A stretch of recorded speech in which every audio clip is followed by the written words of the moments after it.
Next अपने बात करते हैं इससे आगे राजस्थान के पूर्वी भाग की बात करते हैं प्रिय विद्यार्थियों। बहुत महत्वपूर्ण नाम, अपने लिए महत्वपूर्ण वही है, जैसे मैं अक्सर बोलता हूं कि जो आरपीएससी में बार बार पूछा जाता है। हम बात करते हैं राजस्थान के पूर्वी भाग की। राजस्थान का पूर्वतम जिला है अपना धौलपुर, और धौलपुर को कहा जाता है कोठी। धौलपुर को जैसे अपने बात करें, धौलपुर को कहा जाता है कोठी। धौलपुर की बात करते हैं, ये अपना धौलपुर है, धौलपुर को कोठी कहते हैं। अब धौलपुर का कौन सा पत्थर प्रसिद्ध है? लाल पत्थर। तो लाल पत्थर से निर्मित भवन स्थापत्य के लिए जाना जाता है राजस्थान का धौलपुर जिला, इसलिए इसको नाम ही दे दिया गया कोठी। अब बात करते हैं, नेक्स्ट बात करते हैं, धौलपुर से नीचे आता है करौली। अब मैं अक्सर विद्यार्थियों को कहता हूं कि करौली, करौली कौन सी करौली? कैला देवी वाली। कै करौली, कै कैला देवी। हमेशा आप जीके के स्तर पर पहुंचो कि जैसे ही कहीं भी करौली नाम आया आपको तुरंत याद आना चाहिए करौली कौन सी? कैला देवी वाली। लेकिन थोड़ी सी प्राचीन समय की बात करते हैं। करौली में शासन किया था यादव वंश ने।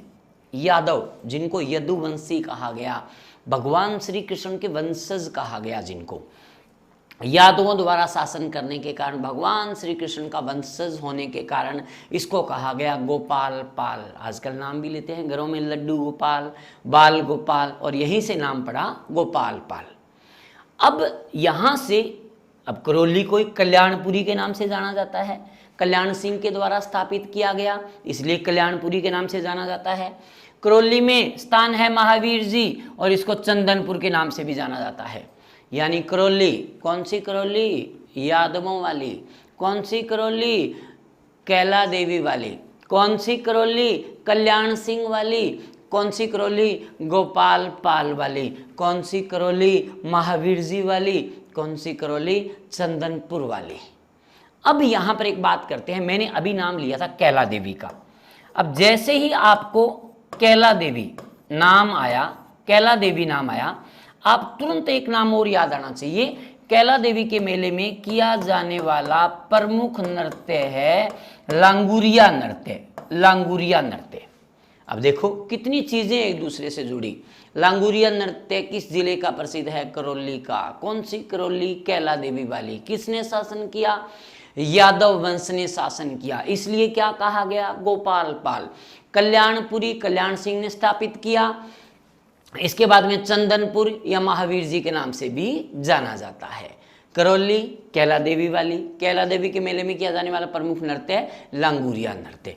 तो ये सारी बातें अपने धौलपुर की पहले और उसके बाद में करौली की थी।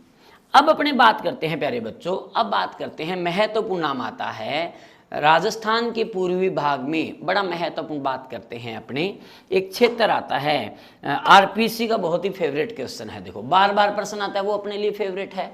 नाम आता है प्यारे बच्चों डांग क्षेत्र। नाम आता है डांग, लेकिन इसी को ही कहते हैं खादर, इसी को ही कहते हैं बीहड़। लेकिन पिछली बार रीट में और 2-3 बार प्रश्न आया, नाम आता है उत्खात भूमि। उत्खात भूमि नाम आता है, बड़ा महत्वपूर्ण नाम है उत्खात भूमि, इंग्लिश में जिसको बडलैंड के नाम से जाना जाता है। बहुत महत्वपूर्ण नाम है, सभी विद्यार्थी ध्यान दें क्योंकि बार बार ये प्रश्न पूछा जाता है।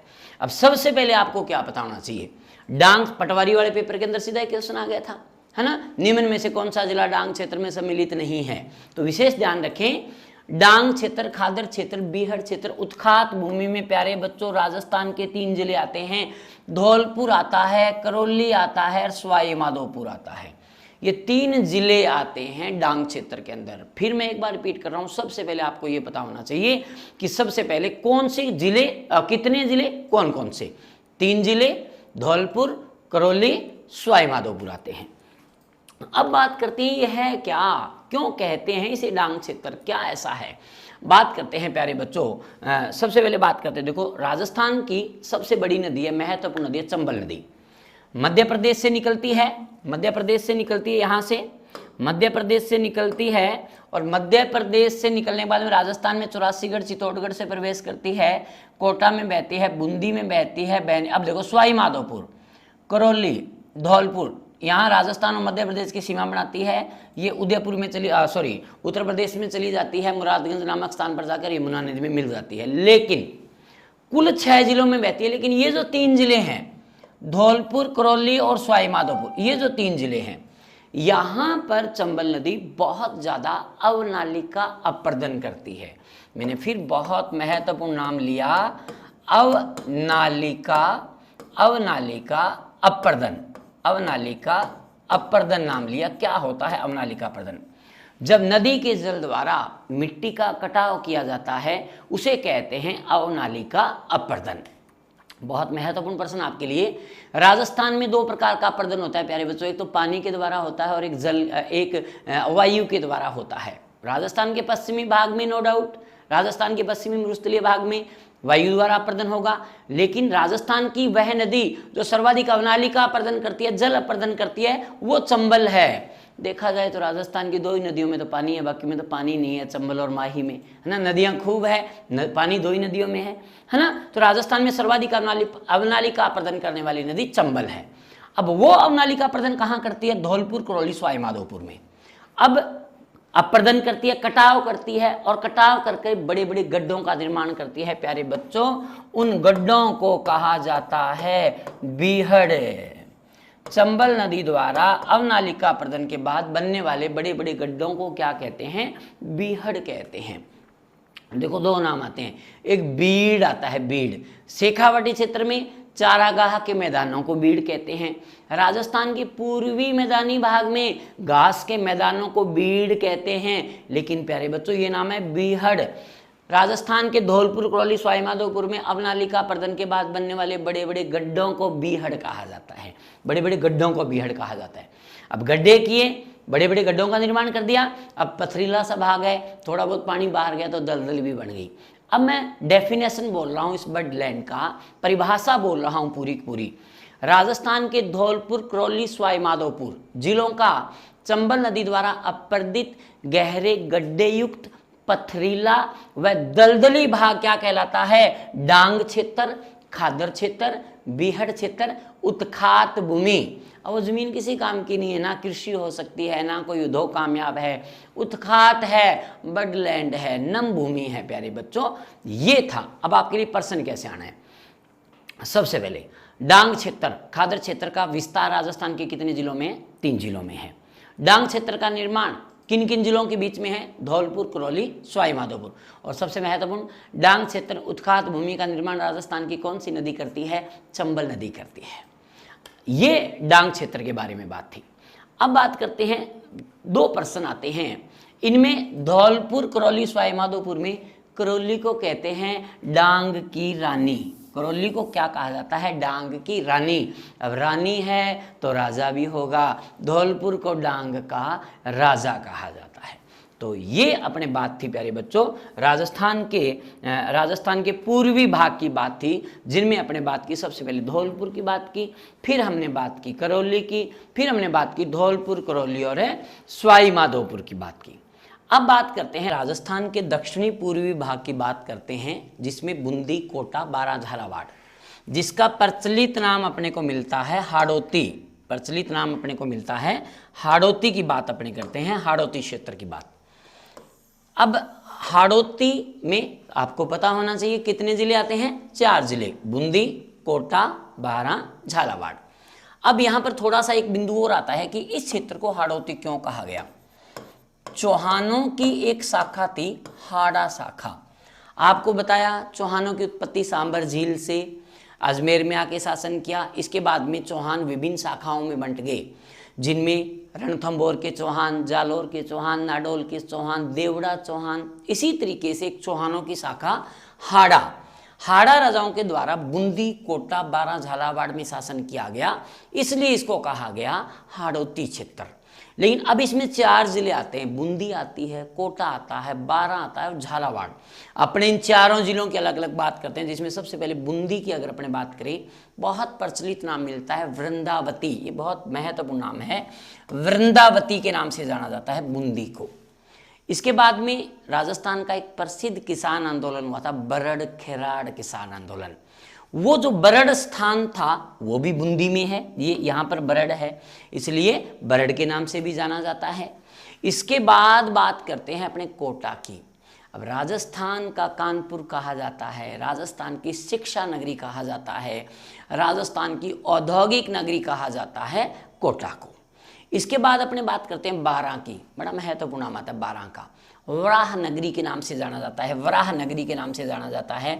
लेकिन जो सबसे महत्वपूर्ण नाम आता है ना, बरसाना। अब एक बरसाना तो अपने उत्तर प्रदेश में देखने को मिलता है, लेकिन एक बरसाना राजस्थान के 12 जिले को कहा जाता है। लेकिन अगर देखा जाए 12 सर्वाधिक चर्चित, सर्वाधिक प्रसिद्ध है तो वो मसाला उत्पादन के लिए। राजस्थान की कृषि में हमने देखेंगे मसाला उत्पादन के लिए अग्रणी जिला हमारा 12 होगा। अब मैंने आपको बताया कि मुगल काल में राजस्थान के विभिन्न जिलों के नाम बदले गए, अलग अलग नाम बदले गए। जैसे हम खिजराबाद की बात करेंगे, मोहम्मदाबाद की बात करेंगे, मोमिनाबाद की बात करेंगे, जलालाबाद की बात करेंगे। इसी तरीके से इस 12 का नाम रखा गया सलीमाबाद या शाहबाद। सलीमाबाद या शाह, ये बड़ा महत्वपूर्ण नाम आता है। मुगल काल में इसका नाम सलीमाबाद या शाहबाद रखा गया। तो बात करते हैं, वराह नगरी कहते हैं, बरसाना कहते हैं, मसाला नगरी कहते हैं, और मुगल काल में इसको सलीमाबाद या शाहबाद कहा गया। अब बात करते हैं झालावाड़ की बात करते हैं। सबसे महत्वपूर्ण जो आता है, राजस्थान की सर्वाधिक वर्षा होती है यहाँ पर, बहुत अच्छी मिट्टी है यहाँ पर, तो माल के नाम से जाना जाता है, मालव प्रदेश के नाम से जाना जाता है। झालावाड़ की बात करें अगर अपने, माल प्रदेश के नाम से जाना जाता है। माल प्रदेश, मालव प्रदेश, ब्रजभूमि के नाम से इसको जाना जाता है। घंटियों का शहर कहते हैं झालावाड़ को, घंटियों का शहर के नाम से जाना जाता है। अब इसी झालावाड़ के अंदर एक झालरा पाटन, राजस्थान की पूर्व मुख्यमंत्री वसुंधरा राजे जहाँ से चुनी जाती है, उस झालरा पाटन को कहते हैं ब्रजनगर, ब्रजनगर। तो ये अपने चारों के चारों स्थान थे, वो सारे हाड़ौती के 4 जिले हैं। इन चारों जिलों का अपने अलग अलग वर्णन किया। अब इससे आगे अपने बात करते हैं, राजस्थान का गौरव कहा जाता है। राजस्थान का गौरव किस व्यक्ति को कहा जाता है? नो डाउट अपने कहेंगे, किसे कहेंगे? महाराणा प्रताप को। लेकिन राजस्थान का गौरव किस जिले को कहा जाता है? चित्तौड़गढ़ को कहा जाता है। चित्तौड़गढ़ की बात करते हैं। लेकिन बात करें प्राचीन समय की, चित्तौड़गढ़ को कहा गया मजमिका, माध्यमिका, नगरी, खिजराबाद। ये बड़े प्रचलित नाम मिलते हैं इसके, लेकिन हम बताएंगे भी एक एक नाम क्यों मिलता है। मैंने आपको राजस्थान के बारे में बताया भी, राजस्थान में 3 जनपदों की बात हम मुख्य रूप से करते हैं। उत्तर में हमारा योधेय जनपद था, पूर्व में हमने मत्स्य जनपद की बात की। लेकिन प्यारे बच्चों, राजस्थान के दक्षिणी भाग की अगर अपने बात करें, ये पूरा का पूरा जो उदयपुर संभाग है, जिसमें उदयपुर, डूंगरपुर, बांसवाड़ा, प्रतापगढ़, चित्तौड़गढ़, राजसमंद, पूरे 6 जिले आते हैं।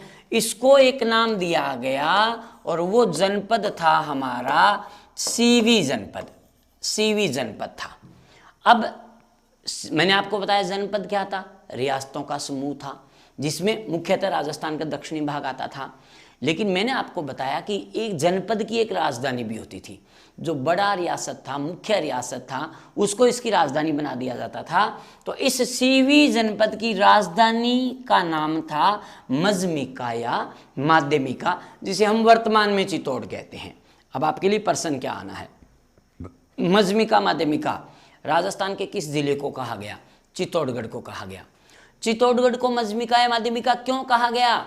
सीवी जनपद की राजधानी होने के कारण कहा गया। प्रश्न बहुत महत्वपूर्ण आता है। राजस्थान के प्राचीन सीवी जनपद की राजधानी का नाम बताओ, मजमिका या माध्यमिका, जिसे वर्तमान में चित्तौड़ कहते हैं। इसके बाद में नाम आता है नगरी।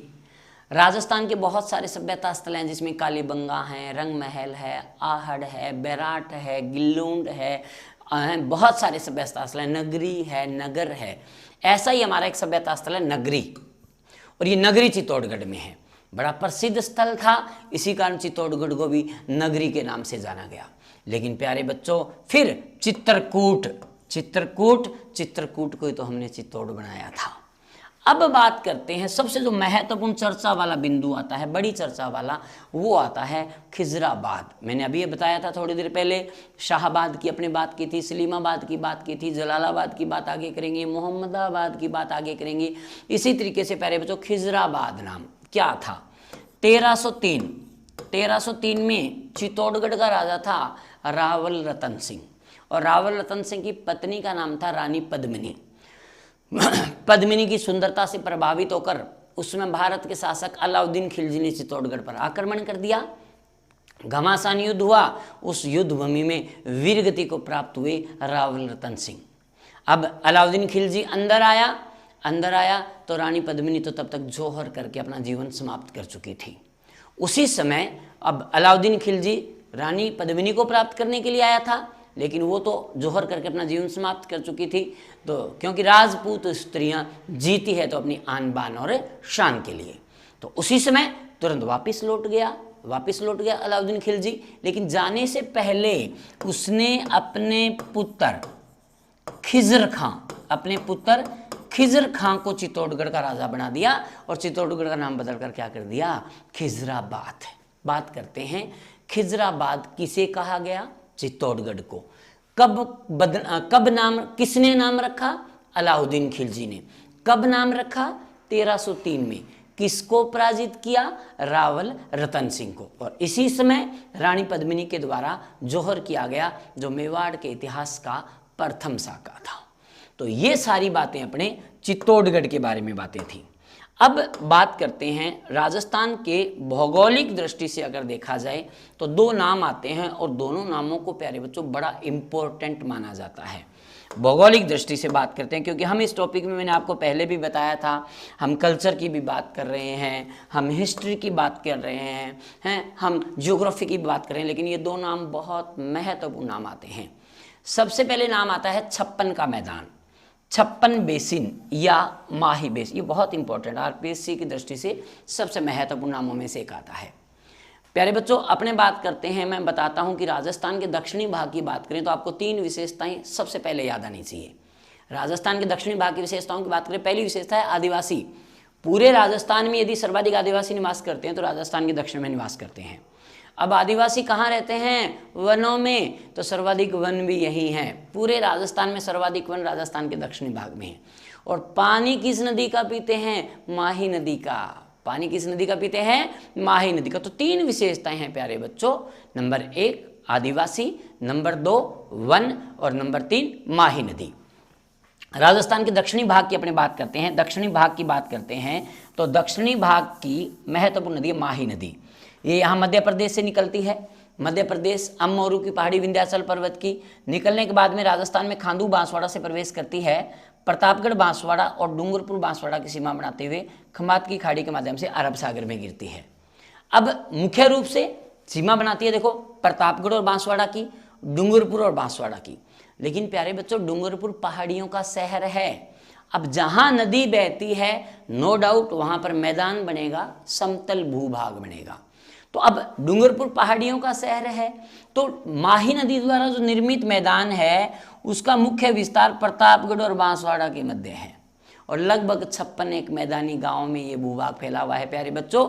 इसलिए इसको कहते हैं 56 का मैदान, 56 बेसिन या माही बेसिन। अब आपके लिए प्रश्न कैसे आना है? बहुत अच्छा प्रश्न आता है।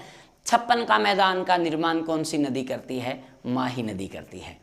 56 का मैदान का विस्तार राजस्थान की किस दिशा में है? दक्षिणी दिशा में है। और सबसे ज़्यादा बार आता है 56 के मैदान का विस्तार राजस्थान के किन किन जिलों के मध्य है? तो प्रतापगढ़ और बांसवाड़ा के मध्य है।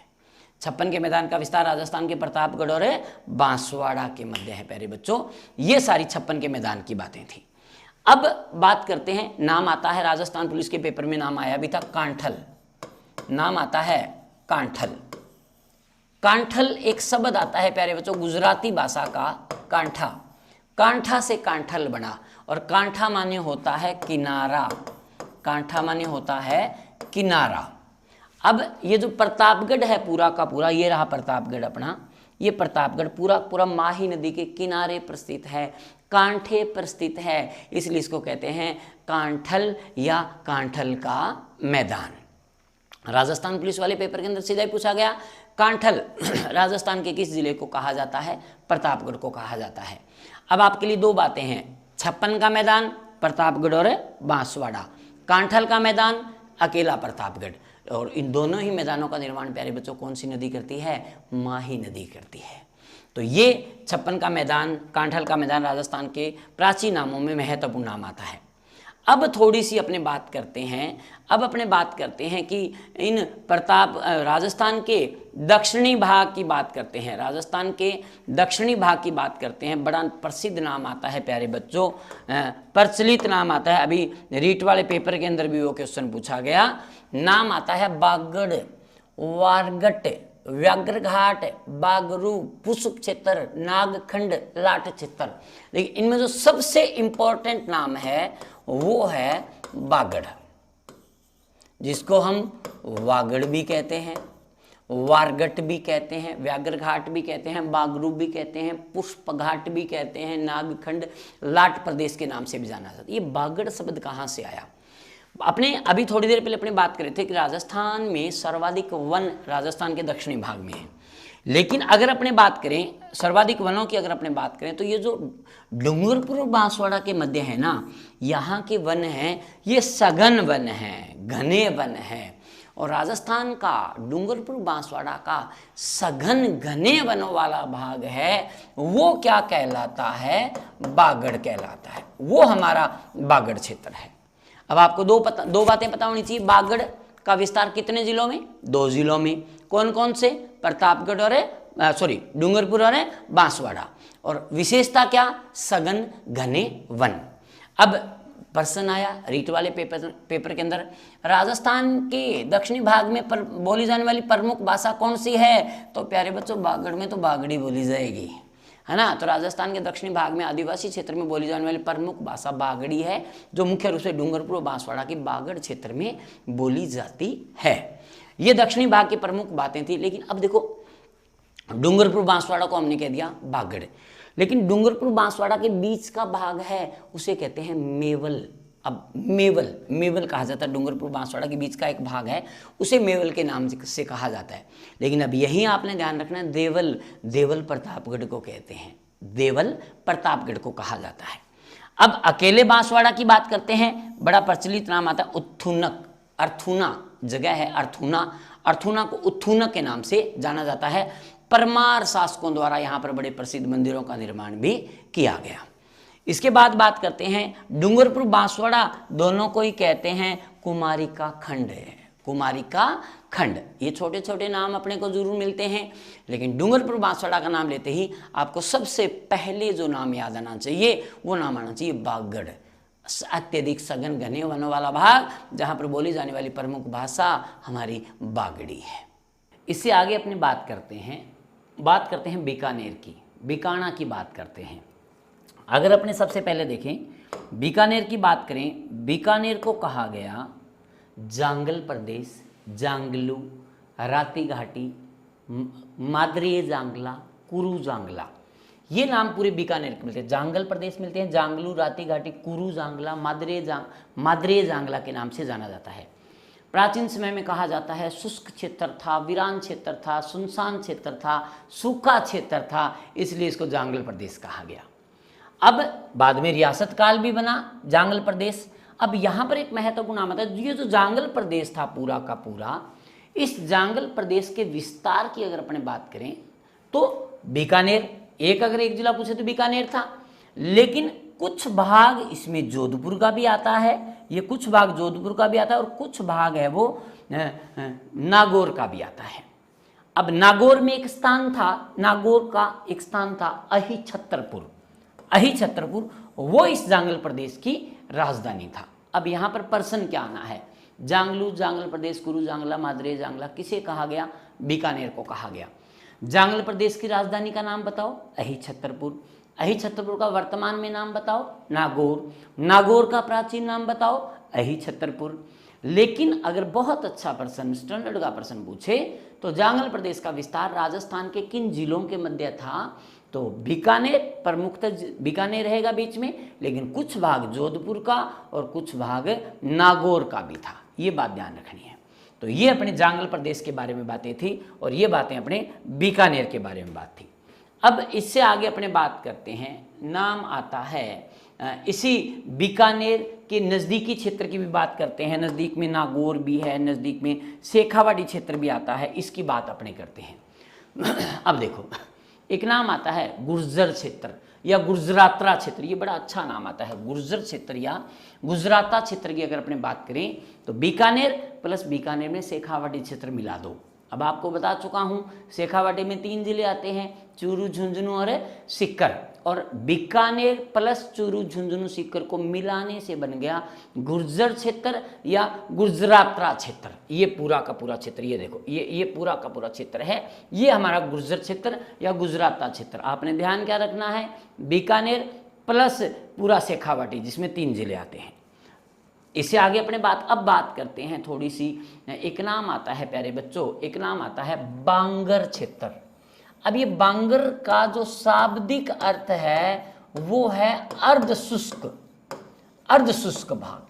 और अर्ध शुष्क की बात करें तो राजस्थान के भौतिक प्रदेशों में हम पढ़ेंगे, राजस्थान के मरुस्थल को 2 भागों में बांटा जाता है, भारतीय महामरुस्थल और अर्ध शुष्क, जिसको हम राजस्थान बांगर कहते हैं। और ये जो भाग है, ये देखो पूरा झुंझुनू का, सीकर का, नागौर का और विशेषकर पाली का भाग, ये जो भाग है ये हमारा बांगर क्षेत्र के नाम से जाना जाता है। बांगर का शाब्दिक अर्थ अर्ध मरुस्थल, अर्ध शुष्क, जिसमें हम झुंझुनू, शेखावाटी, नागौर और मुख्य रूप से पाली के भाग को लेते हैं।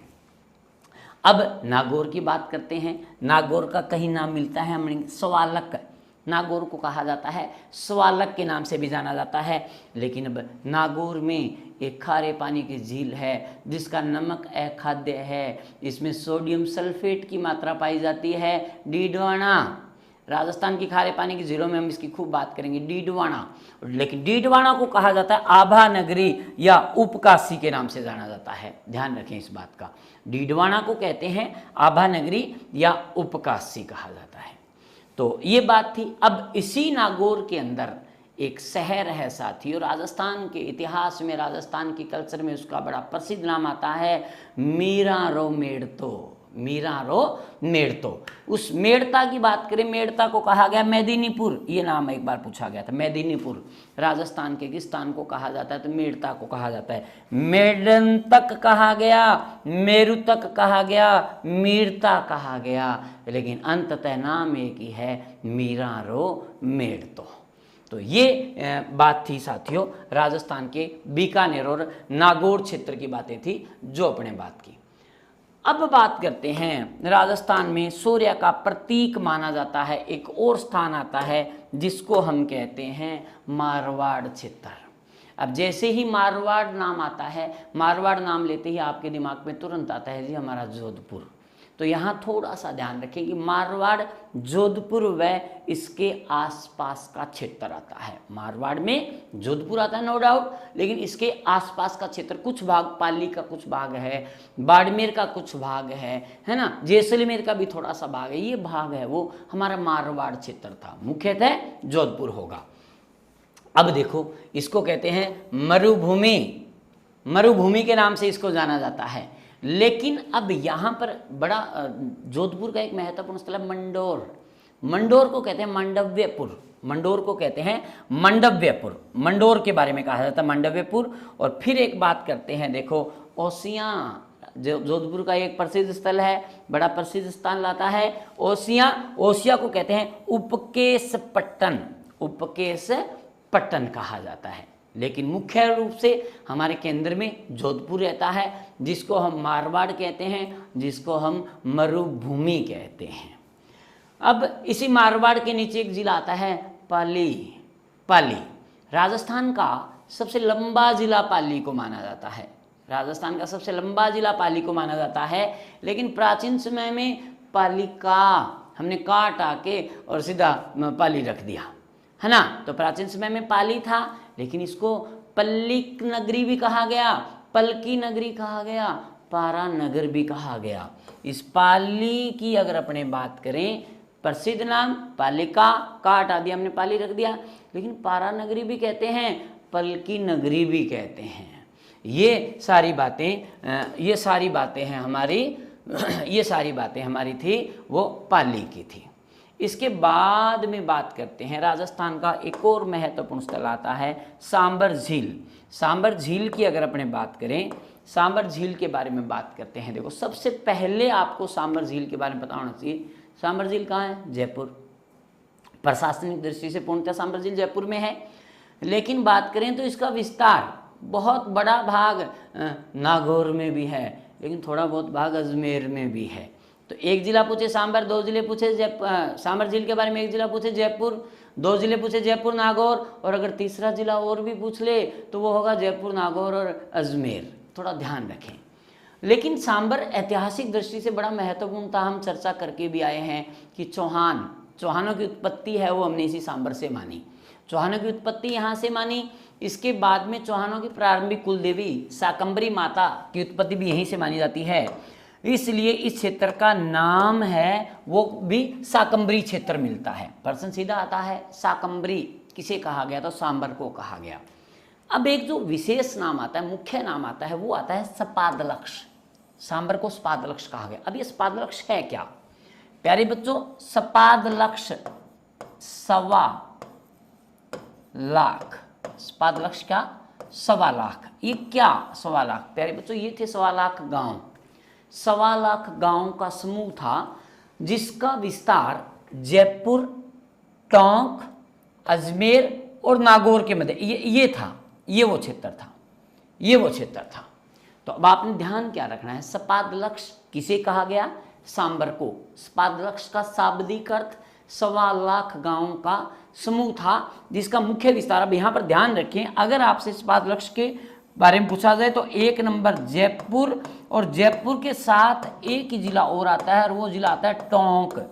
जयपुर टोंक बोलोगे, लेकिन अगर समग्र विस्तार पूछे जयपुर, टोंक, अजमेर, नागौर, लेकिन मुख्य विस्तार 2 ही जिलों में बताना हो तो जयपुर और टोंक में होगा सपादलक्ष, जो 1.25 लाख गांवों का समूह था।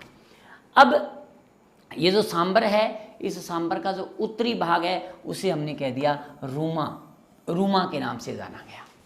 और सांबर से लेके सिक्कर तक फैला जो भाग है, देखो सांबर यहाँ सांबर झील, और सांबर झील से लेके सिक्कर तक का जो भाग था उसे हमने कहा अनंत गोचर या अनंत प्रदेश के नाम से जाना गया। एक बार फिर महत्वपूर्ण बात करता हूँ, सांबर जिसे सबसे पहले शाकंभरी कहा गया, सपादलक्ष कहा गया, ये 2 नाम सबसे ज़्यादा आते हैं। शाकंभरी चौहानों की प्रारंभिक कुल देवी थी शाकंभरी माता, उनकी उत्पत्ति के कारण इसको शाकंभरी क्षेत्र कहा गया। सपादलक्ष 1.25 लाख गाँव का समूह था। सीधा अगर आपसे पूछे सपादलक्ष किसे कहा गया? सांबर को। लेकिन अगर प्रश्न आता है सपादलक्ष क्या था? शाब्दिक अर्थ 1.25 लाख गांव का समूह जिसका मुख्य विस्तार जयपुर टोंक में था, लेकिन अगर और पूर्ण विस्तार पूछे तो जयपुर, टोंक, अजमेर और नागौर के मध्य था। इसके बाद में रूमा, उत्तरी सांबर को रूमा के नाम से जाना गया, और सांबर से लेकर सिक्कर तक का जो भाग था उसे हमने अनंत गोचर या अनंत प्रदेश के नाम से कहा। तो ये सारी बातें हमारी सांबर झील के बारे में थी, जो महत्वपूर्ण बातें जिनके बारे में कहा जाता है। अब बात करते हैं राजस्थान के सबसे बड़े ज़िले की बात करते हैं, और हमारा सबसे बड़ा ज़िला है जैसलमेर। सबसे पहले हम जैसलमेर की बात करते हैं। देखो जैसलमेर को कहा गया मांडधरा, वल प्रदेश, स्वर्ण नगरी, दुंगल। अब ये बड़ा कन्फ्यूज़न रहता है स्टूडेंट को, स्वर्ण नगरी और सुवर्ण नगरी। स्वर्ण नगरी सोने के समान रेत है, राजस्थान के जैसलमेर जिले में स्वर्ण नगरी कह दिया, सुवर्ण नगरी जालोर को कह दिया। तो पहले तो यही कन्फ्यूज़न दूर होना चाहिए कि ऊ की मात्रा लगते सुवर्ण नगरी लगती हम जालोर चले जाएंगे, स्वर्ण नगरी का कहते हम जैसलमेर में रहेंगे। लेकिन जैसे विभिन्न जिलों के विभिन्न जो सांकेतिक नाम हैं जो उन्हें रिप्रेजेंट करते हैं, वो नाम जैसलमेर का है मांड। और प्यारे बच्चों, राजस्थान की प्रसिद्ध गायकी मांड गायकी भी यहीं की है, जिसे राजस्थान का लोकगीत केसरी या बालम पधारो हमारा देश गाया जाता है, मांड जाति। अब यहाँ पर विशेष जाति भी निवास करती थी, और उस जाति के आधार पर ही इस क्षेत्र का नाम भी हमने रख दिया मांड क्षेत्र। वल क्षेत्र आता है, वल देश, वल क्षेत्र सही शब्द होता है वलय, और वलय का मतलब होता है गोल। क्या गोल? रेत के बालू का स्तूप, रेत के टिल्ले थे, वो एक वल प्रदेश था। अब यहाँ पर थोड़ा ध्यान देने वाला है, अगर सीधा प्रश्न पूछे वल देश किसे कहा गया, नो डाउट आप जैसलमेर को कहो। लेकिन अगर प्रश्न आ गया वल प्रदेश त्रिवेणी दुंगल का विस्तार राजस्थान के 2 जिलों के मध्य, तो जैसलमेर और बाड़मेर दोनों बताओगे, ये बात विशेष ध्यान रखनी है। वल प्रदेश का विस्तार, दुंगल का विस्तार, त्रिवेणी का विस्तार किन 2 जिलों के मध्य था, तो जैसलमेर और बाड़मेर दोनों के मध्य बताओगे, ध्यान रखें विशेष। अब एक नाम आता है प्यारे बच्चों, मगरा क्षेत्र, मगरा। अब देखिए ध्यान रखें, ऊपर यहाँ हमारा पोखरण है, पोखरण। अब पोखरण कहाँ है, जैसलमेर। पोखरण जैसलमेर है, और ये हमारा क्षेत्र आता है बालोतरा, और बालोतरा कहाँ है, बाड़मेर है। और ये हमारा क्षेत्र आता है सांचौर, बड़ा बहुत ही दोनों ही नाम बड़े इंपॉर्टेंट आएंगे बारे बच्चों। सांचौर, सांचौर कहाँ है, जालोर में है, ध्यान रखें। अब पोखरण से लेके बालोतरा तक का जो भाग है उसे मैं कहूंगा मगरा क्षेत्र, मगरा क्षेत्र। पोखरण जैसलमेर से लेके बालोतरा बाड़मेर। अब आपके लिए सीधा प्रश्न आता है, मगरा क्षेत्र का विस्तार राजस्थान के किन 2 जिलों में, 2 जिलों की बात करें तो जैसलमेर बाड़मेर हो गया, लेकिन पर्टिकुलर मैं तो ये कहता हूँ आपको पूरा याद रहना चाहिए, पोखरण जैसलमेर से लेके बालोतरा बाड़मेर तक। अब बालोतरा बाड़मेर से सांचौर जालोर, ये देखो ये लूणी नदी वाला अपवा क्षेत्र प्यारे बच्चों, और वेरी इंपॉर्टेंट आता है, इस क्षेत्र को कहते हैं नेहड़ क्षेत्र, नेहड़ क्षेत्र। अब देखो पोखरण से बालोतरा तक मगरा, बालोतरा से सांचौर तक नेहड़ क्षेत्र के नाम से जाना जाता है। राजस्थान के बालोतरा बाड़मेर से सांचौर जालोर के बीच फैले हुए खारे लवणीय दलदली भूभाग को हम नेहड़ कहते हैं। तो ये 2 क्षेत्र थे प्यारे बच्चों, मगरा क्षेत्र, लेकिन इसके साथ मैंने एक और बताया नेहड़ क्षेत्र। अब क्या है कि राजस्थान के अजमेर से निकलकर नागौर में जाती है, फिर जोधपुर में जाती है, फिर उसके बाद में बाड़मेर जालोर के मध्य नदी बहती है, पाली का भी कुछ क्षेत्र आता है, यहाँ लूणी नदी बहती है, और इस क्षेत्र को कहते हैं गोडवाड़ क्षेत्र। लूणी नदी के अपवाद क्षेत्र को क्या कहा जाता है, गोडवाड़ क्षेत्र या गोंडवाना क्षेत्र के नाम से भी जाना जाता है। लूणी नदी का अपवाद क्षेत्र है प्यारे बच्चों, ध्यान रखें इस बात का। इसके बाद अपने बात करते हैं, थोड़ी सी बात बात करते हैं जैसलमेर का जो भाग है, जो सबसे महत्वपूर्ण ज्योग्राफी की दृष्टि से जिसको बड़ा महत्वपूर्ण माना जाता है, और वो भाग है लाठी क्षेत्र, लाठी सीरीज या सेवन घास क्षेत्र की बात करते हैं, वेरी इंपॉर्टेंट आता है। देखो सबसे पहले तो अपने को समझना है कि ये है क्या और कहाँ है। ये प्यारे बच्चों जैसलमेर का पाकिस्तान का सीमावर्ती क्षेत्र है, जो शुरू होता है पोखरण से, पोखरण से लेकर और ये आता है मोहनगढ़ तक, मोहनगढ़ से, पोखरण से लेके मोहनगढ़ तक है ये भाग है। पोखरण दोनों जैसलमेर में ही है, कहीं दिक्कत नहीं है, और ये पाकिस्तान का सीमावर्ती क्षेत्र है पूरा का पूरा।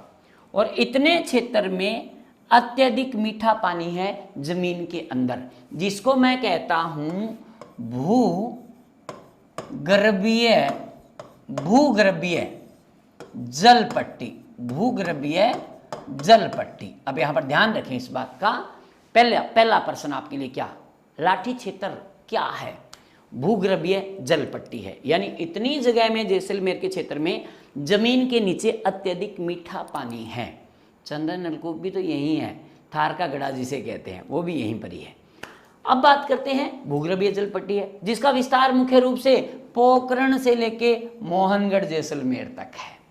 अब प्यारे बच्चों इसी भूभाग में पाई जाती है हमारी सेवन घास, लसीर युक्त सिडिकुस, वो भी इस क्षेत्र में सर्वाधिक पाई जाती है, इसलिए इसको सेवन घास क्षेत्र भी कहा जाता है। राजस्थान का पोखरण से लेकर मोहनगढ़ जैसलमेर तक भूगर्भीय जल पट्टी वाला भाग लाठी क्षेत्र के नाम से जाना जाता है, लाठी सीरीज के नाम से जाना जाता है। इस क्षेत्र में प्रमुखता पाई जाने वाली घास सेवन घास है, इसलिए इसे सेवन घास क्षेत्र भी कहते हैं। मैं एक बार फिर प्रश्न पुट कर रहा हूँ, सेवन घास का विस्तार लाठी क्षेत्र का विस्तार राजस्थान के किस जिले में है, जैसलमेर में है।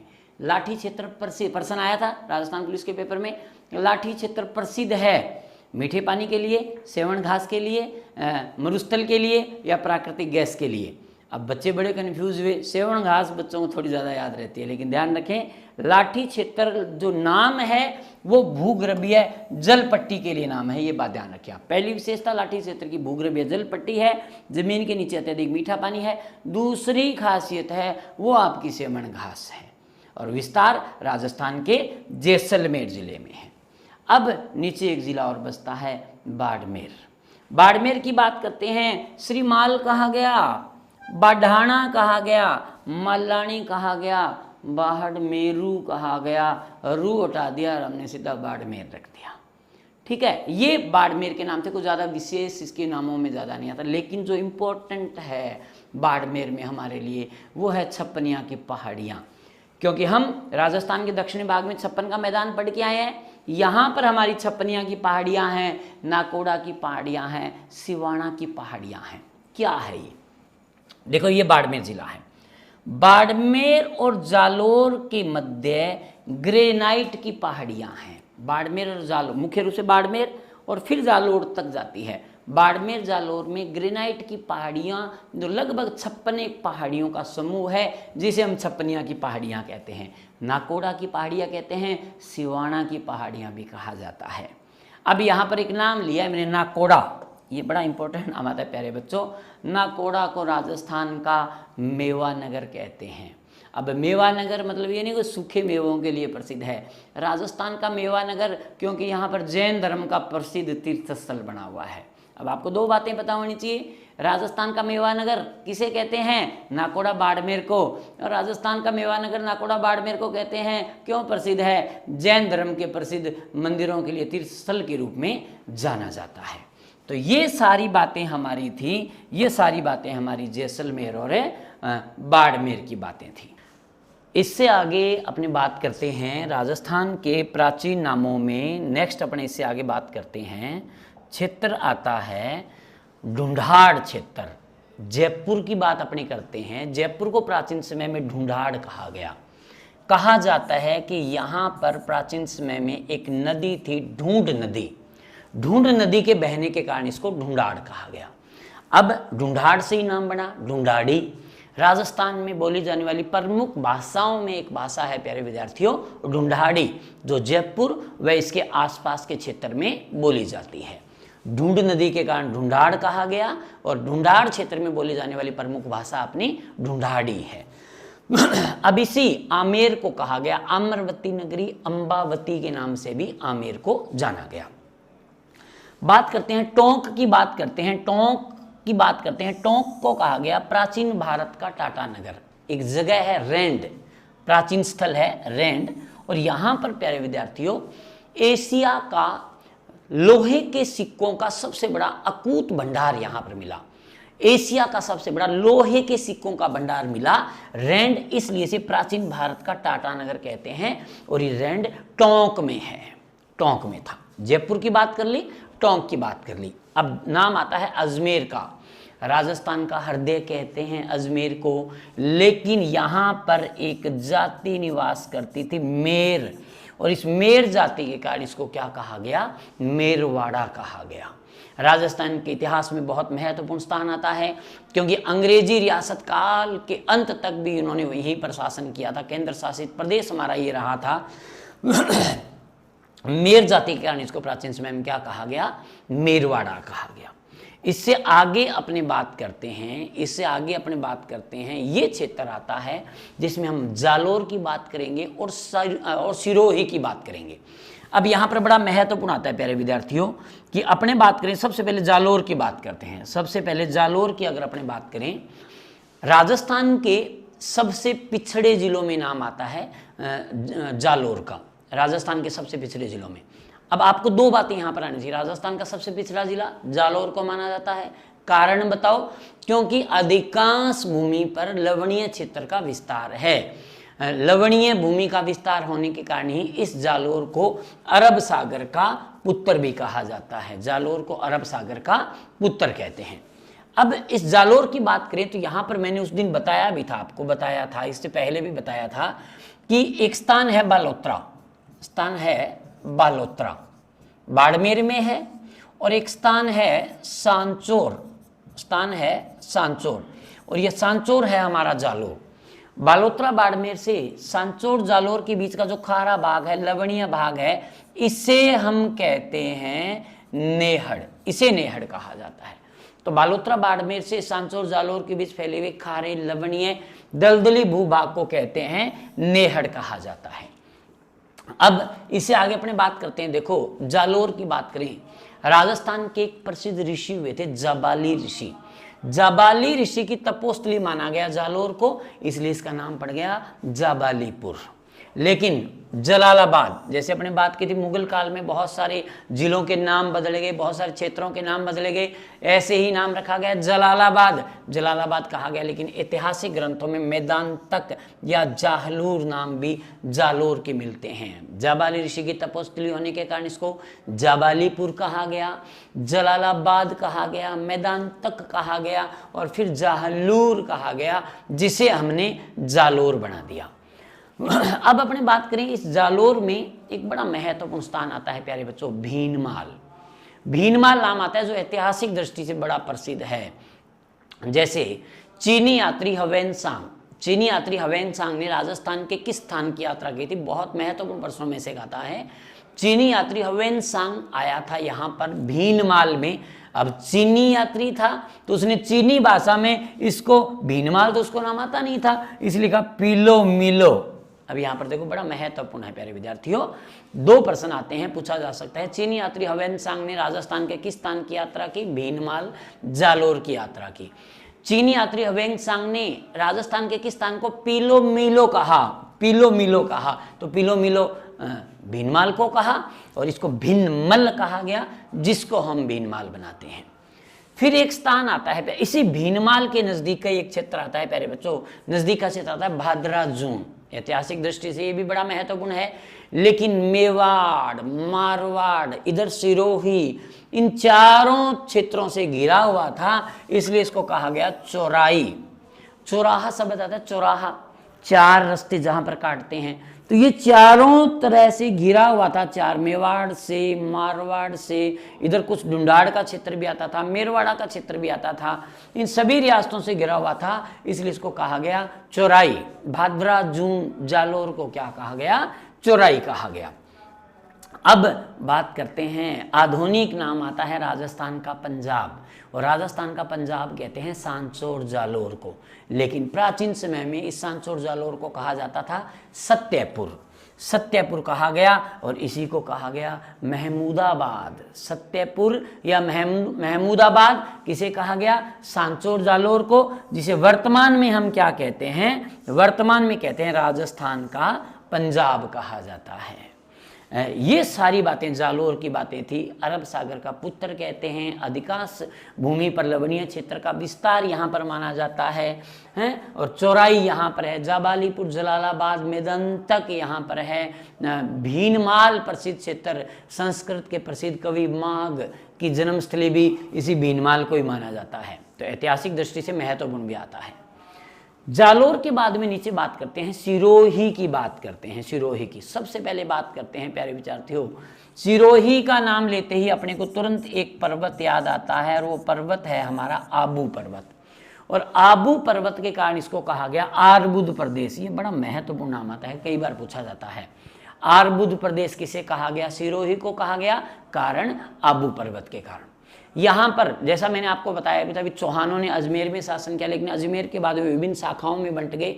ऐसी ही एक शाखा थी देवड़ा शाखा। लुम्बा देवड़ा एक व्यक्ति था, जिसके द्वारा 1311 में इस सिरोही के देवड़ा राजाओं की उसने स्थापना की, इसलिए इसका नाम ही क्या पड़ गया? देवड़ा वाटी। लुम्बा देवड़ा के द्वारा 1311 में देवड़ा वंश की स्थापना, जो चौहानों की एक शाखा का यहाँ पर स्थापना किया गया, इसलिए इसको कहा गया देवड़ा वाटी। प्राचीन ग्रंथों में हमें शिवपुरी नाम मिलता है, साहसमल के द्वारा सिरोही की स्थापना की गई, तो शिवपुरी के नाम से जाना गया, और इसी शिवपुरी को ही हमने क्या बना दिया?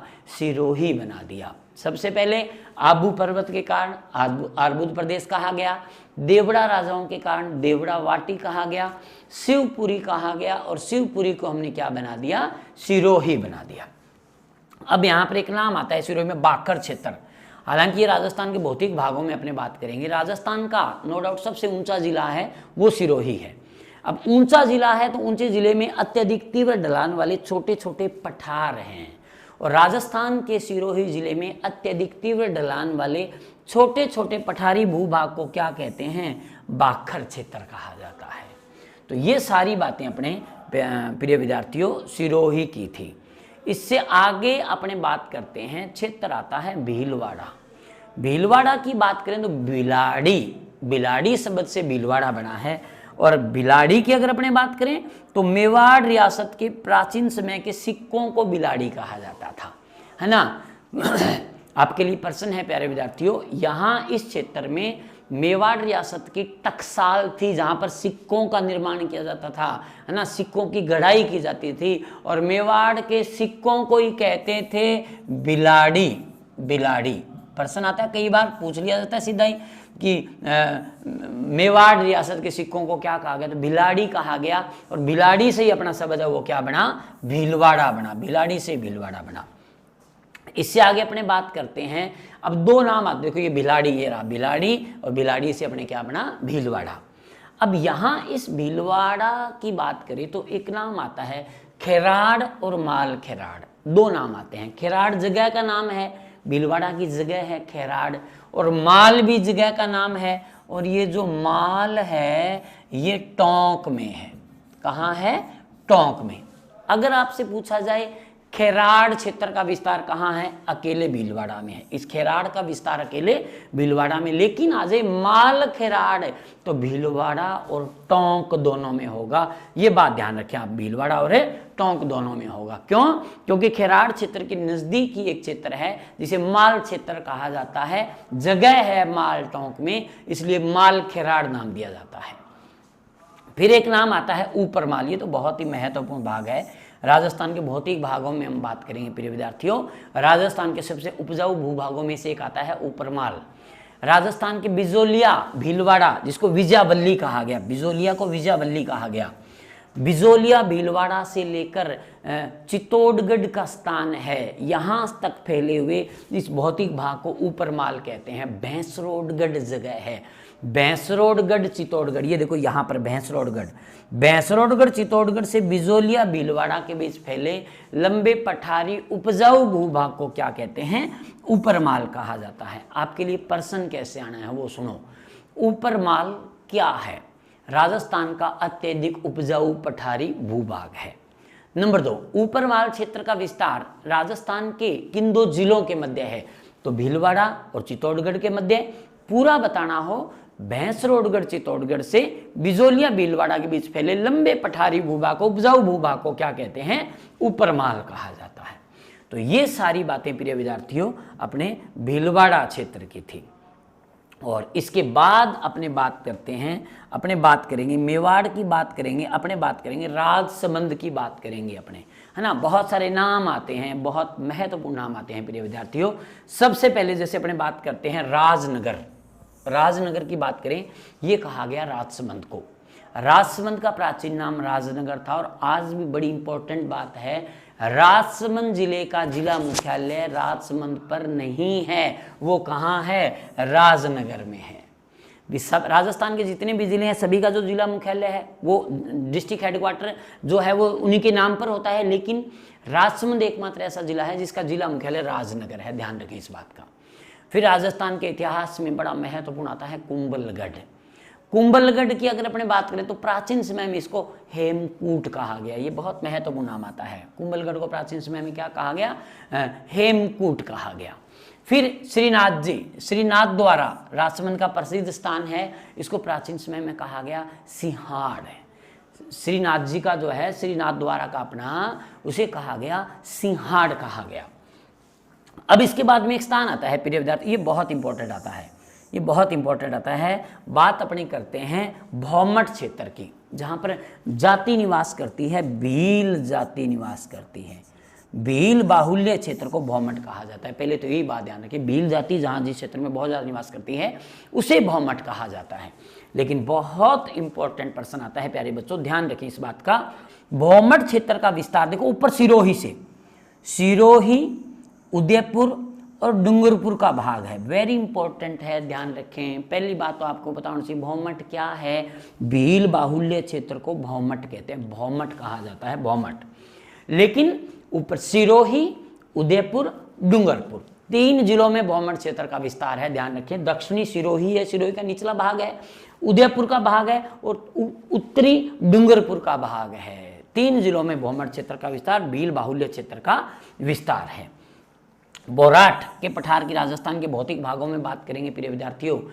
ये बहुत बार आरपीएससी बहुत बार पूछती है। राजस्थान के कुंभलगढ़, राजसमंद से गोगुंदा, उदयपुर तक फैले हुए लंबे पठारी भाग को बोराट कहते हैं। अब आपको ध्यान क्या रखना है, बोराट क्षेत्र का विस्तार राजस्थान के किन 2 जिलों में है? तो कुंभलगढ़, राजसमंद से गोगुंदा, उदयपुर, दोनों स्थानों का संबंध महाराणा प्रताप से है। तो राजसमंद और उदयपुर के बीच में बोराट क्षेत्र का विस्तार है। फिर आता है देशहरो, बड़ा महत्वपूर्ण आता है देशहरो। देखो, उदयपुर की 2 पहाड़ियां हैं, एक पहाड़ी है रागा पहाड़ी, रागा, और एक पहाड़ी, ये जैसे एक पहाड़ी होगी, एक पहाड़ी होगी। फिर एक पहाड़ी और है और उस पहाड़ी का नाम है जरगा पहाड़ी, जरगा। तो रागा और जरगा पहाड़ियों के बीच का जो ये भाग है, ये भाग, ये सदा हरा भरा रहने वाला भाग है, जिसे हम देशहरो कहते हैं। प्रश्न कैसे आना है, क्या पूछा जाता है? देशहरो क्षेत्र का विस्तार किन 2 पहाड़ियों के बीच में है? तो रागा और जरगा पहाड़ियों के बीच में। लेकिन सीधा ही प्रश्न पूछ लिया जाए, देशहरो क्षेत्र का विस्तार राजस्थान के किस जिले में है? तो किस जिले में है? उदयपुर में है, रागा और जरगा पहाड़ियों के मध्य। मोहम्मदाबाद, प्राचीन समय में मुगल काल में इस क्षेत्र को क्या कहा गया? मोहम्मदाबाद कहा गया। अब एक नाम आता है गिलहोट या गिरुआ। अब देखो क्या है कि गिरुआ का शाब्दिक अर्थ है एक पहाड़ियों का समूह। अब उदयपुर शहर है, बीच में तलाई में बसा हुआ है, इसके चारों ओर तस्त्रीनुमा पहाड़ियां हैं, पहाड़ियों की एक श्रृंखला है पूरी, और उस पहाड़ियों की श्रृंखला को क्या कहते हैं? गिरुआ कहा जाता है। उदयपुर शहर के चारों ओर फैली तस्त्रीनुमा पहाड़ियां, पहाड़ियों की श्रृंखला को हम गिरुआ कहते हैं।